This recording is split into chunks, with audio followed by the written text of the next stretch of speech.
Let's play Spore! Galactic Adventures!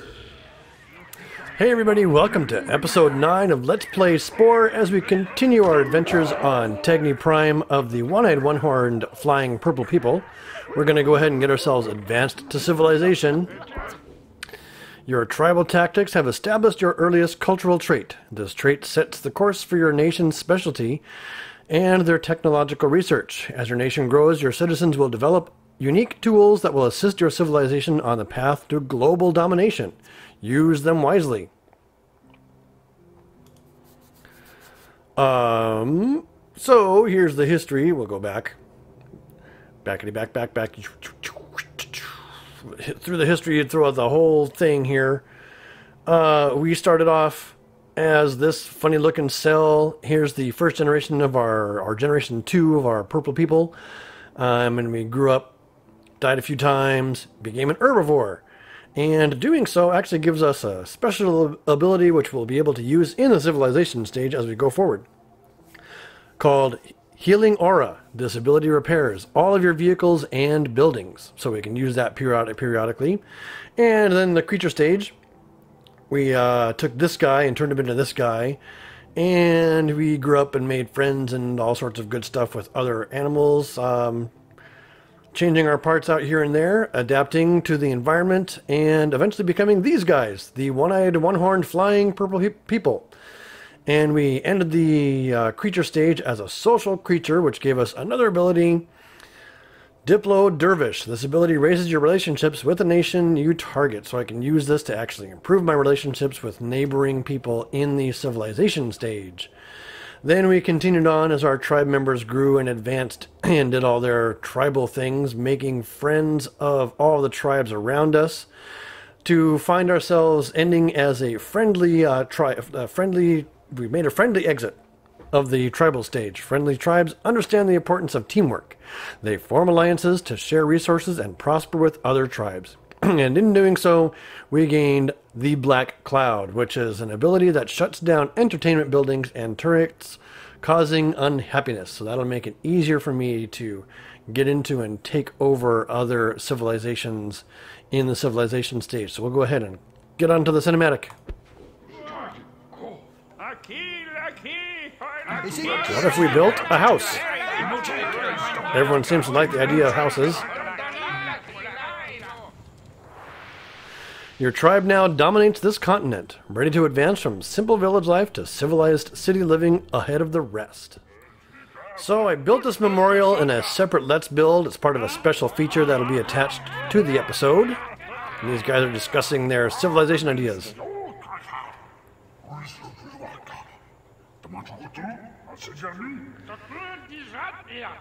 This guy wants to build some cars to spread the word of Spode. Our shaman apparently agrees. Sounds like a good idea to him.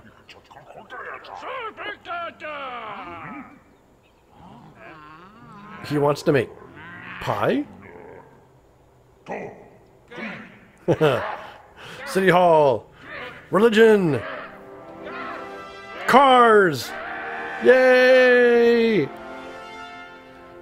Congratulations as we officially enter the civilization stage. You are about to enter civilization. So here we in the civilization stage, we get a chance to take a look at some of the other creations we might see, and some of these might be my creations from previous Let's Plays, or not Let's Plays, previous playthroughs, because I'm not seeing anything. They're not featuring any of my stuff. Oh, here we go. Hoorah!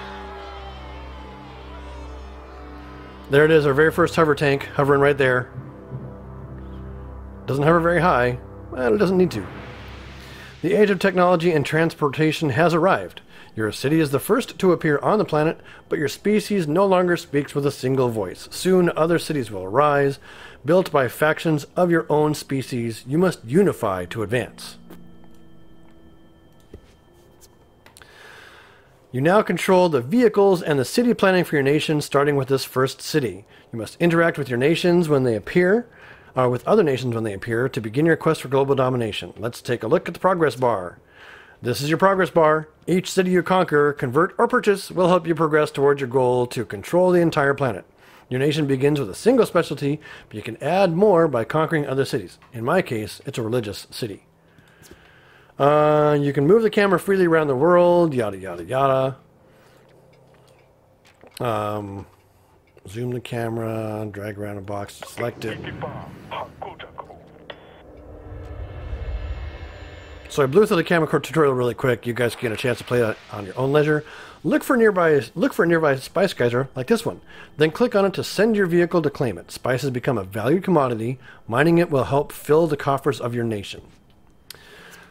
Your nation's goals will appear here. That's up under here, no longer hidden by my portrait. Your first goal is to claim a spice geyser and begin mining operations.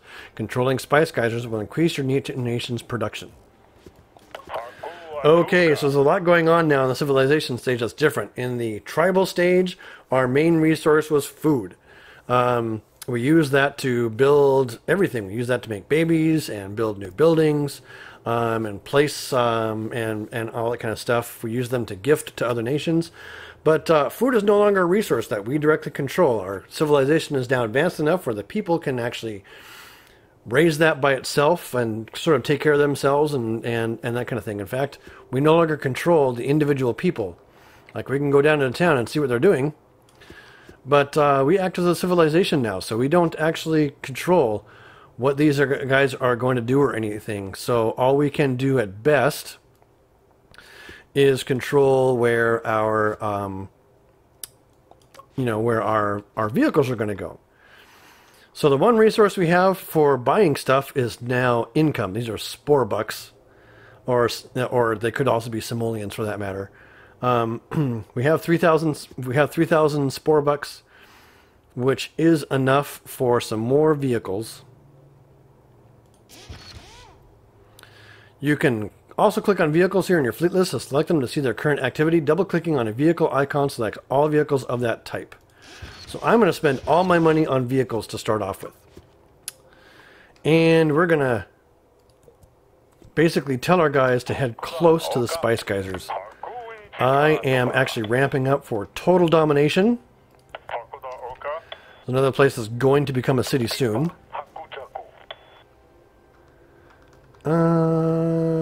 Head over there. And I guess this last unit, this guy, is going to go ahead and head over here.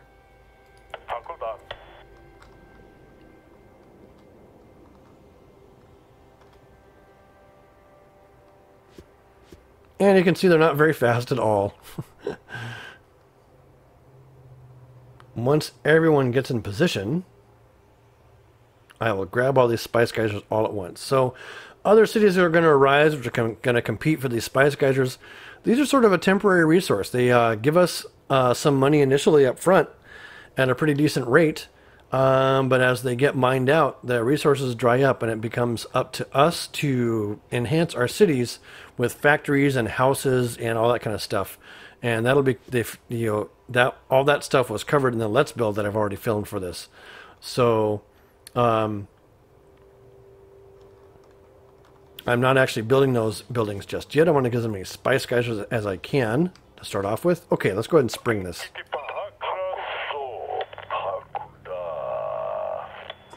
Hover tank covers over there to take control of that one. Notice the spice geyser you claimed has converted to your nation's identity color. Click on your city hall on the minimap to move the camera to it so you can begin building up your capital city.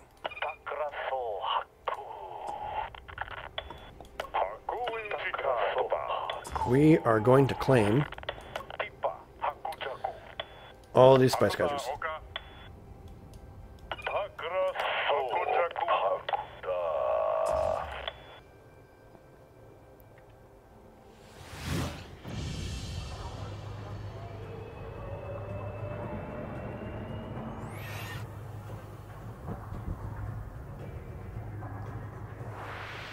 Another tribe of your species has built a city on your continent. You may want to conquer them while they are still weak, or attempt to make them an ally. These are your nation's unique super abilities. Your citizens will develop these technologies as your nation grows. So before, these abilities were just available all the time, but now they actually cost me money to use. So I have to be careful of that. Go over here and claim this spice geyser.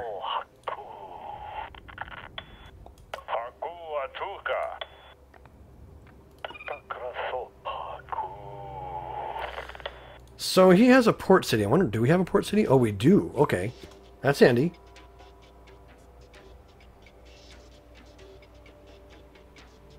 Just going to go ahead and claim this spice geyser over here. And then we'll get my military recalled back to home.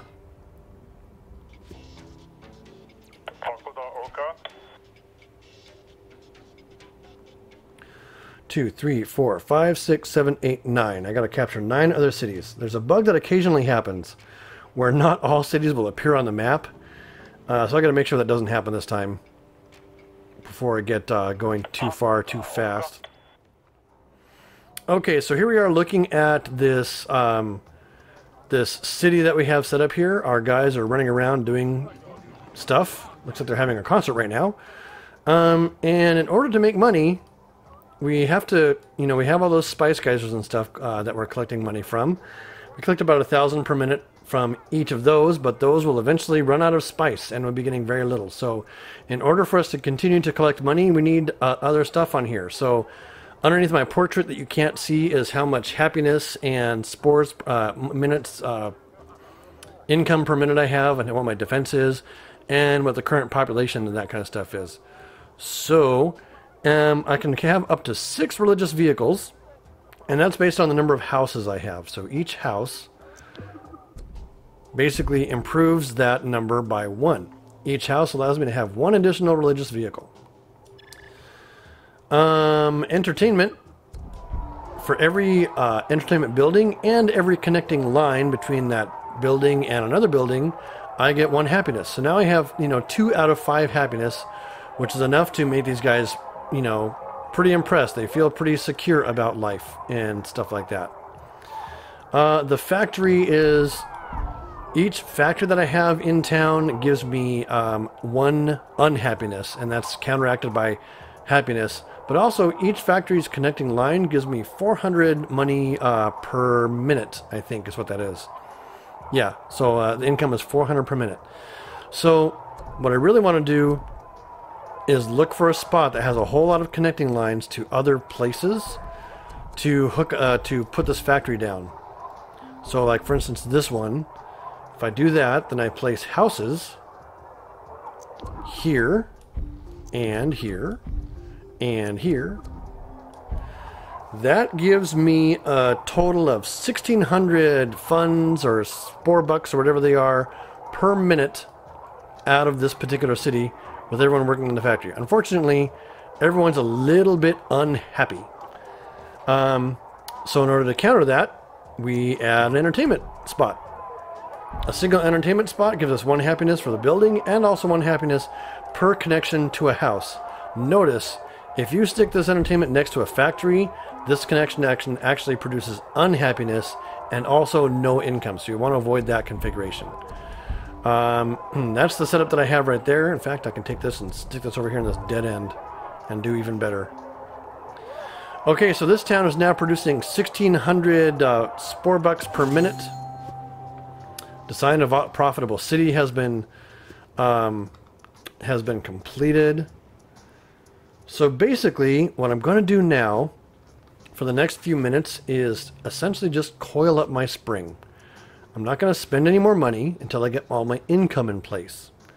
And there are no other ocean places that I can grab.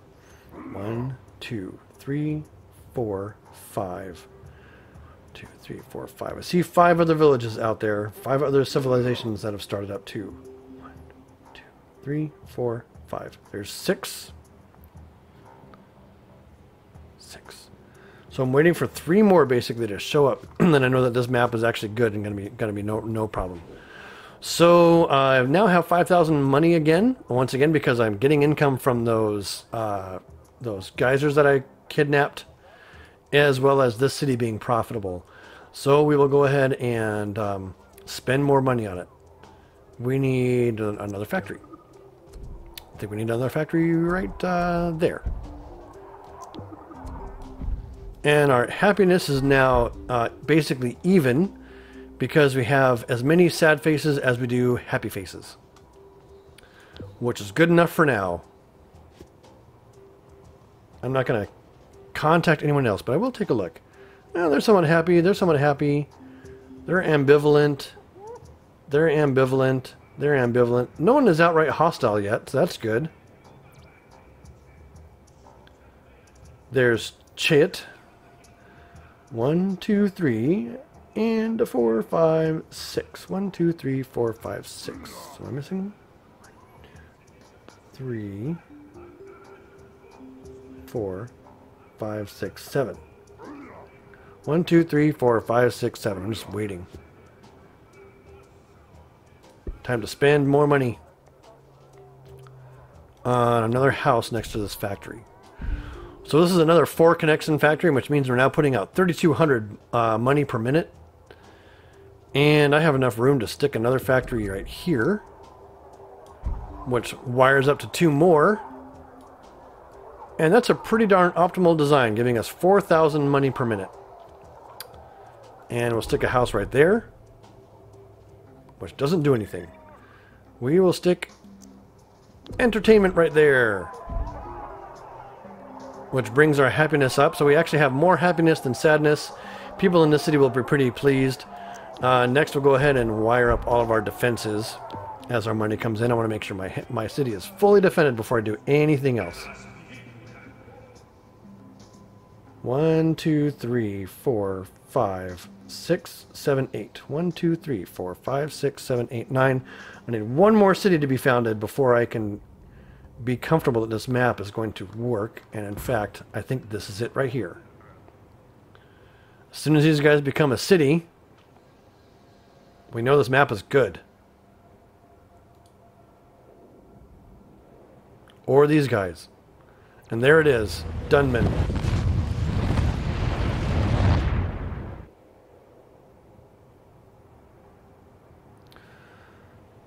One, a 2, a 3, a 4, a 5, 6, 7, 8, 9. 1, 2, 3, 4, 5, 6, 7, 8, 9. There are at least 9 other cities on the continent, so this map will definitely work. I'm going to go ahead and save.